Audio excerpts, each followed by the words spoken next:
ያደረከው? ተናገር። ምን አባን ያደረከው? ምን አባሽ አደረኳት? ለምንድን ነው የመታሃት? በመጠጥ ታዲያ ምን ችግር አለው? ስታያት ሴተኛ ዳሪ ነው የምትመስለው። ሀኒዬ በቃ ተይው፣ ንገረኝ እንጂ ሴተኛ ዳሪ ትመስላለች ወይ? ትመስላለች ሳይሆን ሴተኛ ዳሪ ናት። ምን አልክ አንተ ቆሻሻ? መታሽኝ ማለት ነው? ትሰማኛለህ? እህቴ ሴተኛ ዳሪ አይደለችም። እሺ በቃ ተዋት። ተሳስታ ነው እንደዚህ መታኝም አልተዋትም። እስቲ ከዚህ በኋላ በቂያችሁ ነው። ጭራሽ እንደሱ አይደለም ማይ። እንኳን አሁን የራሴን የምሰራበትን ቦታ አግኝቼ ይቅርና ሰፈር ለሰፈር እየዞርኩ ሳጸዳ አልነበረ እንዴ? ምናሴ ትናንት የተፈጠረውን ካየሁ በኋላ እዛ ቦታ እንድትመለስ አልፈልግም። እማዬ እንደሱ አይባልም። አደጋ ላይ የወደቅነው ሁላችንም ነን። ስለዚህ የኃላፊነት ደግሞ የሁላችንም ነው። አንተ ደግሞ ነገሮች እንዴት ነው የምታያቸው? እማዬ ስራ ማቆም በጣም ቀላል ነገር ነው። አንቺ የተረጋጋ ስራ ካገኘሽ ሁሉንም ነገር በአንድ ቀን አቆመዋለሁ። ይሁንልህ። በል አሁን ተነሳ፣ አብረን እንውጣ። እሺ እማዬ። ሀኒሎም እሷ አይደብራት። ታንቹ ግን በጣም እያናደደኝ። እንዴት? ጠዋት ራሱ የድንብላል ወንድም ጸበል እንውሰደው ስለው እምቢ አላለኝም መሰለሽ? እና ምን ችግር አለው? መብቱ እኮ ነው።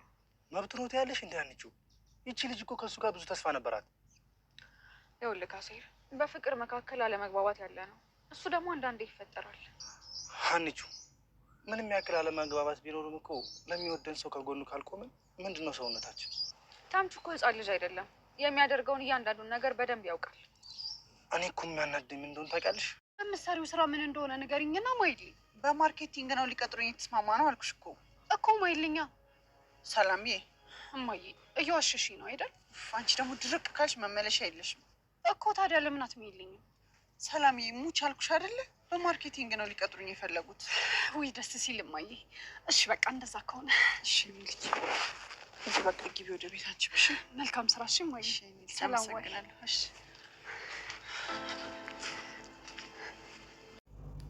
ወይዘሮ ሜላት ስራ በማግኘቷ በጣም ደስ ብሏታኝ ለምናሴ ለመናገር ስራ ቦታ ቀጥታ ስትሄድ ያላሰበችው ነገር አጋጠማተኝ። ያጋጠማትም ነገር ምናሴ እንግዲህ በተደጋጋሚ ሊስትሮ ስራ ሲሰራ የተለያዩ ሰዎች ያጋጥሙታል። ግማሾቹ ገንዘቡን ይከፍሉታል፣ ግማሾቹ ደግሞ የሰራበትን አልከፍልም ብለው ጥለውት ይሄዳል። እናም ዛሬ ያጋጠመው ልጅ ጫማውን ከጠረገለት በኋላ ገንዘቤ ሲለው በቃ አልከፍልም ብሎ ጥሎ ሲሄድ ገንዘቤን ክፈለኝ አለበለዚያ ችግር ይፈጠራል ብሎ ሄዶ ዘሎ አንገቱን ሲያንቀው ልጁም በጣም ከሱ የበለጠ ጉልበተኛ ስለነበረ መሬት ላይ ጣለው። እንደ አጋጣሚ ወይዘሮ ሜላት ደርሳ እንግዲህ ልጅን ብላ ደንግጣ ልጁን ከምናሴ ላይ አላቃ ጉሮሮውን አንቃ ገንዘቡን አስመለሰችለት ማለት ነው። እሱም ስለፈራት ወይዘሮ ሜላትን ስለፈራ አልከፍልም ገንዘብ የለኝም ብሎ ሲያበቃ እሷን ስለፈራ ድጋሚ መለሰለት ማለት ነው። በዚህ ምክንያት ወይዘሮ ሜላት በጣም ነው የከፋተኝ ልጇ በዚህ ሁኔታ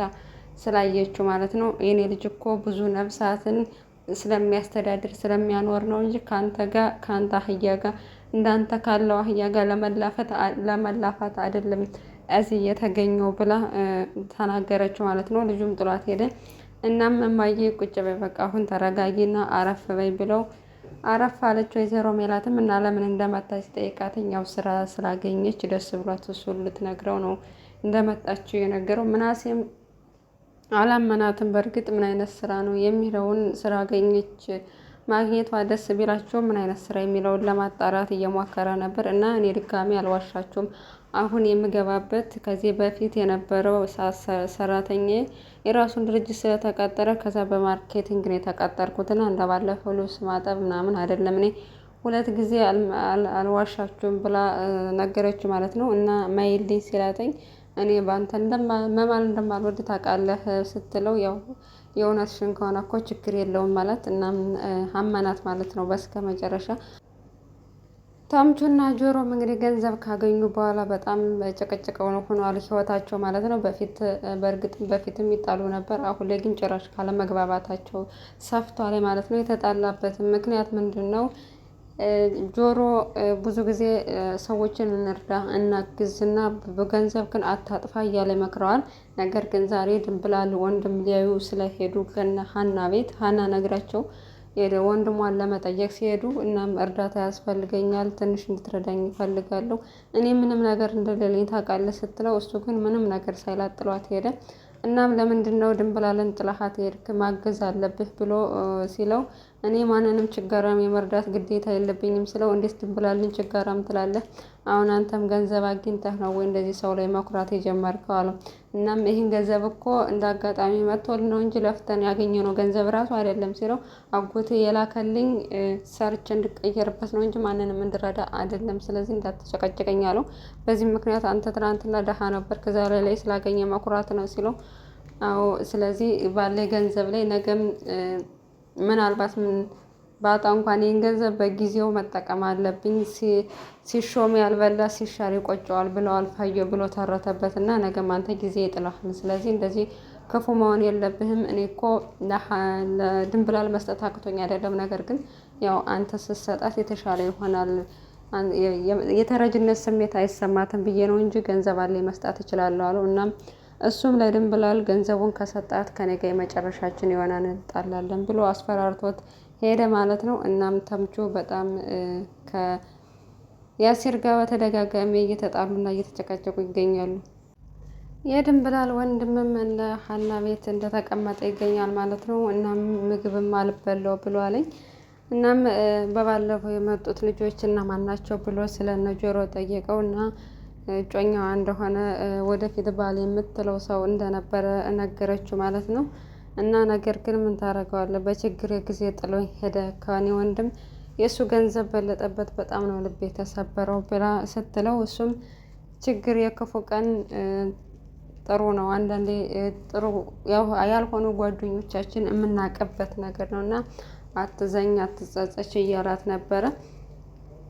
እናም የድንብላል ወንድምን ብሶበታል ህመሙ ማለት ነው። ሁላቸውም ከስራ ደክሟቸው ማታ ሲገቡ እሱ ግን እንቅልፍ አያስተኛቸውም። በዚህ ምክንያት ሰላም እንደውም ለምንድን ነው እንዳንተኛ እኮ እየረበሽከን ነው ብላ ስትናገረው ወይዘሮ ሜላትም የምትናገሪውን እየመረጥሽ እያስተዋልሽ ተናገሪ እሱ እኮ ወዶ አይደለም አለቻት ማለት ነው። የኔን ንስጥሽ እንዳለሽም ትጎጃለሽ ብሎ እሱም ነገራት እና በዚህ ምክንያት እነሱ ላይ ችግር የሆነች ስለመሰላት ጠዋት ተነስታ መሄድ አለብን አለችው ማለት ነው። ድንብላል ያው መሄጃ የላቸውም፣ ነገር ግን ነው ወይዘሮ ሜላት ላይ ችግር እየፈጠሩ ማለት ከድካማቸው ላይ ማታም እንቅልፍ እየነሳቸው ስለሆነ በዛ ምክንያት ከቤት ለመውጣት አሰቡ። በሌላ በኩል ሀኒቾ እህቷ ጋር ሄዳ ነበረ እህቷን ለመጠየቅ። እናም እንዳጋጣሚ ሆኖ ሻይ አዛት ተቀምጣ እያለ ሌላ ደንበኛ መጣ። ያም ደንበኛ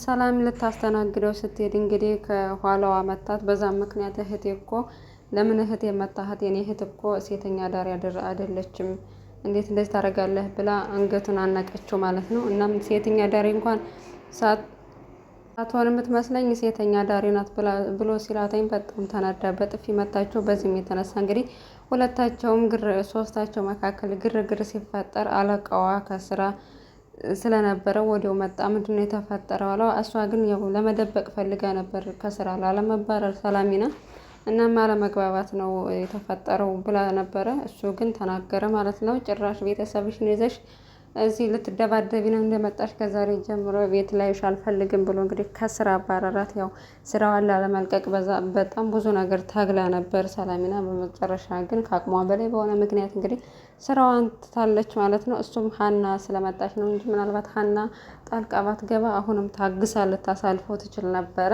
ሀና ግን ስታያት በጣም መቋቋም አልቻለችም፣ መታችሁ ማለት ነው። ለእህቷ አገዛ። በዛ ምክንያት እንዴት ደንበኛ ማክበር አለብሽ ብሎ ከስራ አባራት ማለት ነው። ያው ጥፋተኛው ራሱ ደንበኛው ቢሆንም ግን ዝሮ ደሃ ነው መከረኛ። እሷ ላይ ፈርዶ ከስራ አባረራት። ሰላሚናም እንግዲህ ስራዋን ትታ ከቤት ተቀምጣለች። እናም ወይዘሮ ሜላትም ስራ ስላገኘች ከዚህ በኋላ ምናሴም እዛ ቦታ እንድትሄድ አልፈልግም፣ ከዚህ በኋላ እዚህ አርፈ ተቀመጥ፣ እኔ የምሰራው ስራ ለሁላችንም በቂ ነው ብትለውም እሱ ግን መስራት አለብኝ፣ ምክንያቱም ሁላችንም እየሰራን ሁላችንም ኃላፊነት ስላለብን እኔም ሂጄ በተቻለ መጠን ላግዛችሁ ይገባል ብሎ ሄዱ። ሰላሚናም እናቷ የምትሰራው ስራ ላስተማመናት ተከትላት ሄዳ ነበር። ነገር ግን እናቷ አሁን እየዋሸቻቸው እንዳልሆነና ድርጅት ውስጥ ተቀጥራ እንደምትሰራ ነግራ ሳምና ተመልሳ መጣች ማለት ነው። ታምቹም ተጻጽቶ ገንዘብ ይዞ ወደ ድንብላል ሄዶ ሊረዳት ፈለገ። እሷ ግን አንተ አስበ መርዳት ሲገባህ ጭራሽን የጠይቀህ አልሰጥም ብለህ ድጋሜ ከዚህ በኋላ ያንተን ገንዘብ አልፈልግም ብላ ተናዳ መለሰችው። በስከ መጨረሻ ግን ያው ወንድሟ ምንም ቢሆን ታረቁ ምናምን ብሎ አስታርቋቸዋል ማለት ነው። ያሲርና ሀኒቾ በድጋሚ ተጣሉ። ያሲር እንግዲህ ስለና አባባ ኖላዊ እያወራት ነበር። አባባ ኖላዊ በጣም ደስ ብሏቸው ሁለታቸውም ይተሳሰባሉ። ትዳራቸው በጣም ደስ ይላል። እኔ ግን እነሱን ሳይ እንደውም ትዳር አስቀናኝ አማረኝ ምናምን ስትለው ለምን አታገባኝም ታዲያ ስትለው እየቀለድኩ ነው ብላ በስከ መጨረሻ ስለተናገረችው እሱ ከዚህ በኋላ አንቺን እማጣሽ እየመሰለኝ ነው እና ለእኔ ምዘኝልኝ ብሎ በስከ መጨረሻም እንግዲህ ጥሏት ሄደ ማለት ነው። እናም የጋብቻ ጥያቄ ሊያቀርብ ዳር እያለ ነው። ካላገባውሽ እኔ አንቺን መጠበቅ አልችልም ከዚህ በላይ እሷ ደግሞ ቤተሰቦች በዚህ ሁኔታ ጥዬ አግብቼ አንተን ልኖር አልችልም እያለችው ትገኛለች ማለት ነው። እናም ኖላዊ ድራማ እንደዚህ እያለ ቀጥሏል። ቀጣዩን ክፍል አብረን ዘላችሁ የምንመጣና የምናየው ይሆናል።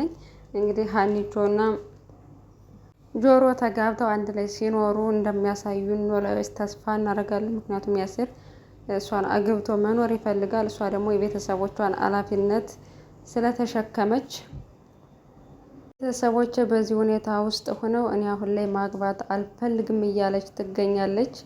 እናም ተስፋ እናደርጋለን ሀሳቧን ቀይራ ጥያቄውን እንደምትቀበለው። ምክንያቱም ከዚህ በፊትም እስራን ያጣቸው ቤተሰቦች እያለች ነው። ግን ደግሞ ያው ለቤተሰብ ማሰብ ግዴታ ነው።